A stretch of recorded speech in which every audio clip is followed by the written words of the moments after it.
कहानी नीमा गांव भाग 6। एक डरावनी यात्रा। उसकी बात सुनकर मैं बुरी तरह से चौंक गया। मैं तुम्हारी बात का मतलब नहीं समझा। भूतिया बस से तुम्हारा क्या मतलब है? बाबूजी, इस वीराने में अक्सर मुसाफिर ऐसे ही मिला करते हैं। यहाँ पर तो कोई बस अड्डा नहीं है और आप कह रहे हैं कि आप यहाँ तक बस से आए हो। दरअसल यहाँ आसपास भूत प्रेतों का बहुत ज़्यादा शोर है बाबूजी। ज़्यादातर तो भूतिया बस के लोग ही इस जगह पर मरे हुए मिलते हैं जिस जगह पर आप खड़े हुए हो। पता नहीं आप कैसे बच गए।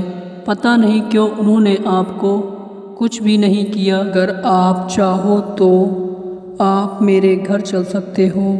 मैं उस औरत की बात सुनकर हैरानी से उस औरत की तरफ देखने लगा, क्योंकि गांव में इतनी रात को कोई भी औरत किसी अनजान आदमी के लिए अपने घर चलने का निमंत्रण नहीं दे सकती। मेरे अंदर ही अंदर दो तरह की आवाज़ें आ रही थीं। एक तो आवाज़ आ रही थी कि कुछ तो गड़बड़ है, कहीं ऐसा ना हो कि यहाँ भी मंजर कुछ ऐसा ही हो। और दूसरी आवाज़ आ रही थी कि मुझे इस औरत के साथ चले जाना चाहिए, क्योंकि मैं अंदर से बहुत ज़्यादा थका हुआ था। उस बस के सफ़र ने मुझे अंदर तक तोड़ कर रख दिया था और मेरा शरीर इस वक्त आराम मांग रहा था। का सोचने लगे बाबूजी, हम तो आपकी भलाई के लिए कह रहे हैं। आप शक्ल से काफ़ी थके हुए लग रहे हो। सुबह तक हमारे घर आराम कर लेना, फिर सुबह को हम किसी बच्चे के हाथों आपको नीमा गांव तक पहुंचा देंगे, वरना सुबह तक आप यहाँ सर्दी ठिठुर कर मर ही जाएंगे। एक बार को मेरे मन में आया कि मैं उस औरत से कहूँ कि वह अपना घूंघट उठाकर एक बार मुझे अपना चेहरा दिखा दे, मगर मैं मन महसूस कर रह गया। मुझे लगा कहीं वह औरत मेरी बात का बुरा ना मान जाए। फिर मेरे मन में ख्याल आया कि एक तो वह औरत मेरी मदद कर रही है और मैं मन ही मन उसके लिए क्या सोच रहा हूँ। ठीक है, मैं तुम्हारे साथ जाने के लिए तैयार हूँ। वैसे तुम्हारा नाम क्या है? नाम जानकर क्या करोगे बाबूजी? बस ऐसे ही पूछा था। वैसे मेरा नाम निर्मला है और सब गांव के लोग मुझे निर्मला ही कहे। आओ मेरे पीछे पीछे। इतना कहकर वह पीछे की तरफ मुड़कर चलने लगी और मैं उसके पीछे पीछे चल दिया। मैंने महसूस किया कि लालटेन का प्रकाश बस इतना ही था कि आगे का थोड़ा सा रास्ता दिखाई दे रहा था। थोड़ी ही देर चलने के बाद वो औरत खेतों के अंदर बनी पगडंडी की तरफ मुड़ गई और मेरे चलते चलते पैर जवाब दे चुके थे। मेरे पैरों में बहुत ज़्यादा तेज दर्द हो रहा था। आखिर मुझसे ना रहा गया। तुम खेतों के अंदर कहाँ जा रही हो? बाबूजी, हमारा गांव बस इस खेत के पार ही है। आप तो बस मेरे पीछे पीछे आओ। ये कहकर वो चुपचाप हो गई और फिर दोबारा चलने लगी और मैं उसके पीछे पीछे फिर से चलने लगा। झींगरों की आवाज़ें भी मेरे कानों में गूंज रही थीं। रात के ही सन्नाटे में घोर अंधेरे और बेहद तेज ठंड हवा खेत में बहुत ज़्यादा दहशतनाक लग रही थी। मैं उस औरत के पीछे पीछे कितनी देर तक चलता रहा मुझे पता नहीं। ना जाने कितना लंबा रास्ता था जो ख़त्म होने का नाम ही नहीं ले रहा था।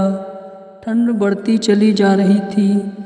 ऊपर से हवाओं का शोर मेरे कानों में टकरा रहा था और रात के सन्नाटे में तेज हवा में बड़े बड़े पत्ते अंधेरे में जो आकृति बना रहे थे, उसे देखकर मेरे मन में डर की सिरहनें बढ़ रही थीं।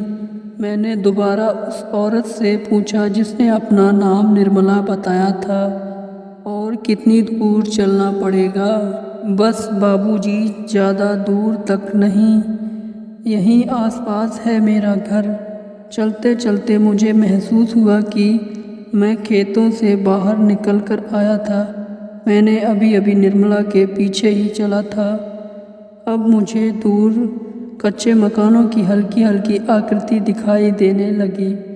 मैं समझ गया था कि लगता है निर्मला का घर इन्हीं धुंधली आकृतियों में से एक होगा जो हल्की मुझे दिखाई दे रही थी। बहुत दूर तक पैदल चलने के बाद निर्मला एक कच्चे मकान के दरवाजे पर रुक गई। मैंने आसपास नज़र दौड़ाई तो मुझे वहाँ पर 6 या 7 टूटे फूटे मकान ही नज़र आए जिनमें अंधेरा था, मगर निर्मला जिस मकान के दरवाजे पर रुकी थी उसका दरवाज़ा खुला हुआ था और उसके अंदर हल्का लालटेन का प्रकाश मुझे दिखाई दे रहा था। मकान कच्चा था और बहुत ही पुराना बना हुआ मालूम होता था, मगर वह मुझे इस वक्त किसी महल से कम नहीं लग रहा था, क्योंकि मेरा बदन इस वक्त आराम मांग रहा था और मेरे शरीर की एक हड्डी में दर्द हो रहा था। ऊपर से अब मुझे ठंड भी लग रही थी। दरवाजे पर पहुंचकर निर्मला के पैर रुक गए। उसने पलटकर मेरी तरफ देखकर कहा, लो बाबूजी, आ गया, यही है हमारा घर। घर के अंदर एक बच्चे के रोने की आवाज़ मेरे कानों में पड़ रही थी। बच्चा हलक फाड़ फाड़ कर रो रहा था। सच तो ये था कि वो रो कम चिल्ला ज़्यादा रहा था। मैंने सवालिया नज़रों से निर्मला की तरफ देखा। अरे बाबूजी, हमारा ही बच्चा है। इसको रात में जागने की आदत है और दिन में सोने की बहुत बुरी आदत है। मैं बहुत देर से घर में नहीं थी, ना इसलिए ये रोने लगा होगा। तुम अंदर आ जाओ। इतना कहकर निर्मला अपने घर के दरवाजे के अंदर प्रवेश कर गई और मैं झिझकते हुए उसके पीछे चला गया। अंदर जाकर मैंने एक अजीब दृश्य देखा। एक बच्चा रो रहा था जिसकी उम्र ज़्यादा से ज़्यादा 1.5 साल की थी और ठीक उसके बगल में 7 या 8 साल का बच्चा बैठा हुआ था जिसका रंग थोड़ा काला सा था। और सामने एक बूढ़ी औरत जलते हुए चूल्हे में रोटियां बना रही थी, जो मेरी समझ में नहीं आ रहा था कि चूल्हा जल भी रहा है या नहीं।